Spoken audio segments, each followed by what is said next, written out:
Nothing is more frustrating for a new car owner than finding that the fuel economy estimates on the window sticker just don't match up with the mileage they get in real-world driving. Now, this has been especially true for new hybrid cars and trucks.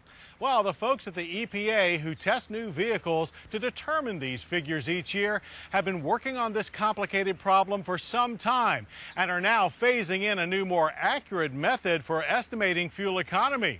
So we asked our FYI reporter Yolanda Vasquez to fill us in on what's behind the new numbers. If you're shopping for a new car this summer, don't be surprised if you see two seemingly identical cars with different fuel economy ratings on their window stickers. For 2008, the EPA is revising the way it determines its economy figures, and the Department of Energy is working to make sure the info is easy to find and understand. Under the new system, most cars will carry a significantly lower number than before.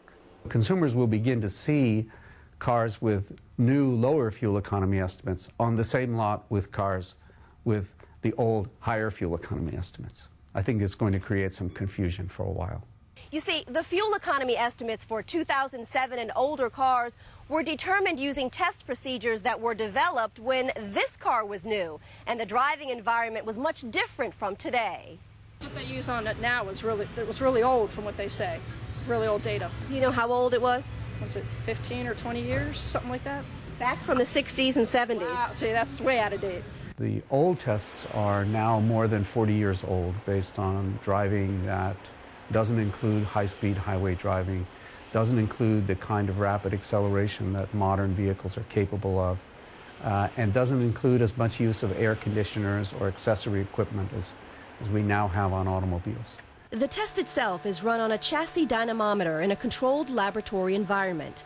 The test cycle driver follows a pre-programmed route that approximates stops and starts in an urban environment, idling time, and free-flowing traffic at up to 60 miles per hour. The raw economy numbers from these tests are used in determining a car maker's compliance with federal CAFE standards. But the number found on the window sticker is determined by applying a preset multiplier to account for variables such as wind, temperature, and driving conditions that can lower fuel economy. For the past few years, though, the EPA has been rethinking this procedure, trying to get estimates that are more consistently closer to real-world driving results. As long as they feel it's going to more accurately reflect what people will get, and if in fact they're going to take into account the fact that there are many aggressive drivers, well, that's so much the better. So beginning with 2008 model year cars, the EPA is including results from 3 additional test cycles in their calculations.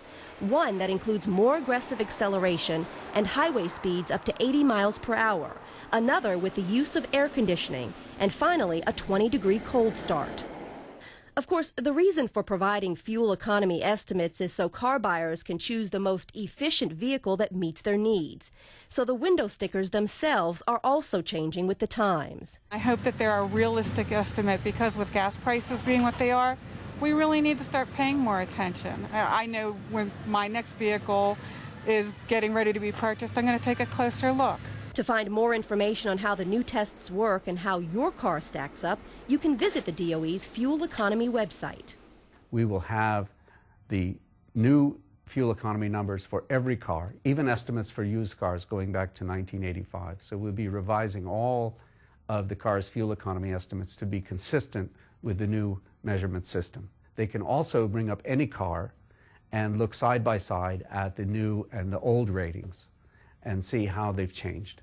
As with anything new, the revised fuel economy estimates will take a little getting used to. And remember that mileage will still vary based on driving behaviors and road conditions. But consumers can feel confident knowing that what they see on the window sticker should now hold true on the roads as well.